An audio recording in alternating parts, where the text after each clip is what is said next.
So when I was a kid, a really young kid, a really long time ago, John Kennedy gave his inaugural address.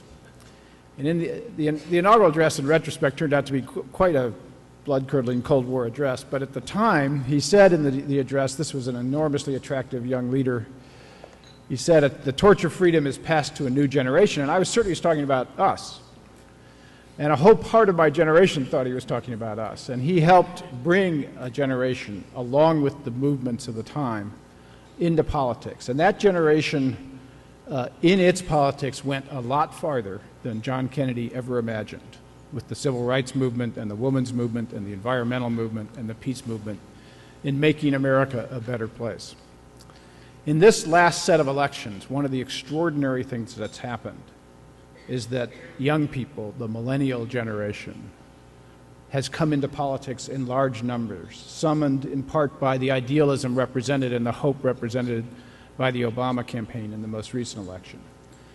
And they will, with their idealism and their energy and the choices they make, they will remake our politics over the next years. So it's a delight to introduce to you one of the leaders of that generation. She is now the Deputy Director of Campus Progress. Before that, she was a field associate at the Leadership Conference on Civil Rights, working in and coordinating strategies in more than 45 states around civil rights activism. She's an extraordinary young leader, Erica Williams.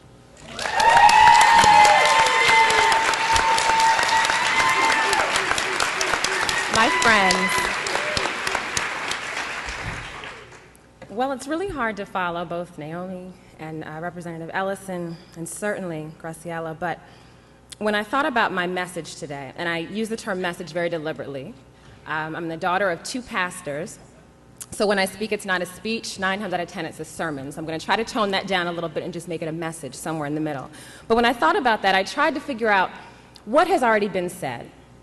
Not just today, not just over the course of the past several days, but for the past several months since the election. Within the progressive community, what are the messages that we've heard repeatedly and over again, for good reason? And I looked at them as the 5 W's, the who, what, when, where, why, and even sometimes the how. And we've spent a lot of time talking about those. We've talked about the why. Why it was important for us to take power. Why it was important for young people to get out and vote. Why it was important that our movement is built on values. Why? We've talked a lot about the how. How did it all happen? What was the organizing that went into that unprecedented turnout? What was the organizing that happened for years and years, way before Barack Obama came on the scene? And how did it happen? Was it door to door? Was it Facebook? Was it online? We've talked about all that. And we've certainly talked about the what.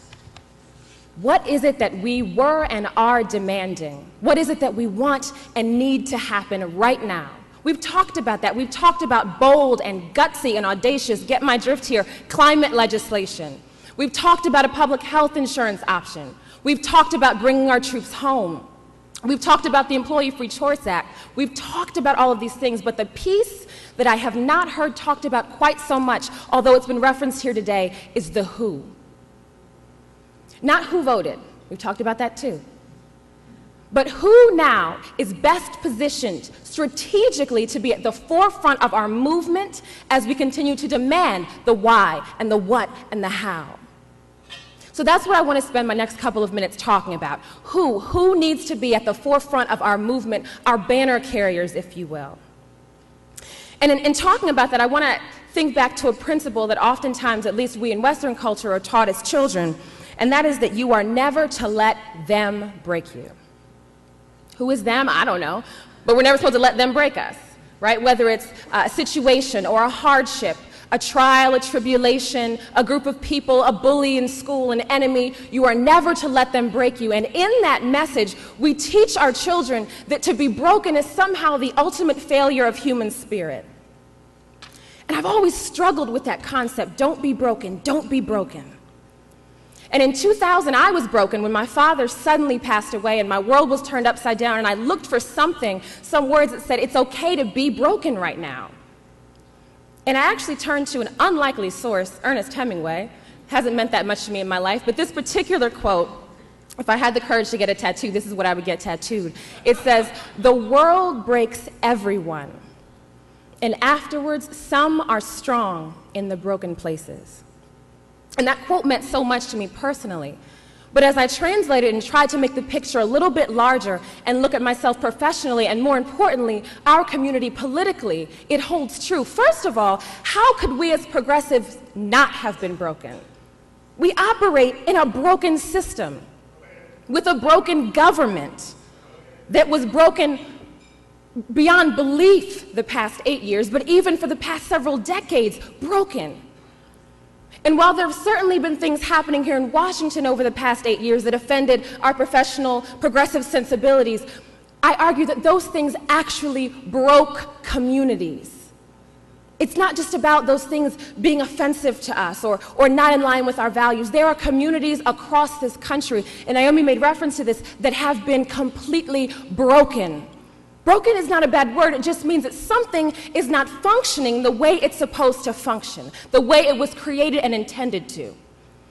And there are communities with people of color and low-income people that have been broken by unemployment, broken by a poor education system, broken by a lack of access to quality health care, just broken by pollution and dirty energy, and if you want to get serious, broken by systematic, consistent oppression. They've been broken.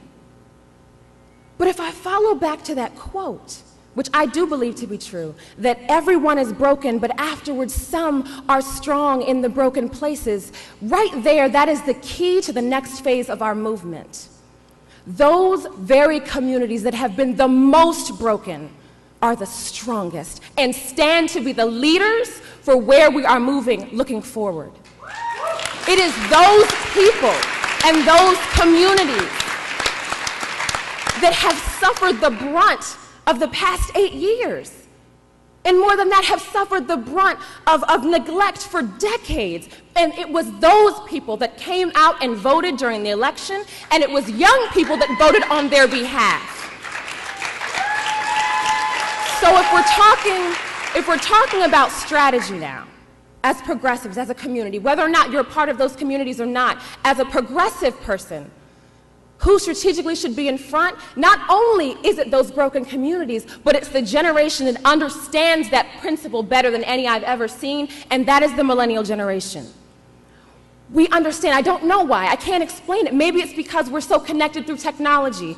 Maybe it's because a lot of the systems that nurtured our parents, again, were broken. So we didn't always have communities of faith to turn to. We didn't always have rec centers to turn to and boys and girls clubs. Sometimes we had to turn to ourselves and one another. And it's those connections that make sure that we understand this principle that our destinies and our futures are inextricably linked to one another. And I can't think of a better group of people to lead progressives in what it is that we were demanding, in that what and that why and that how. It is young people.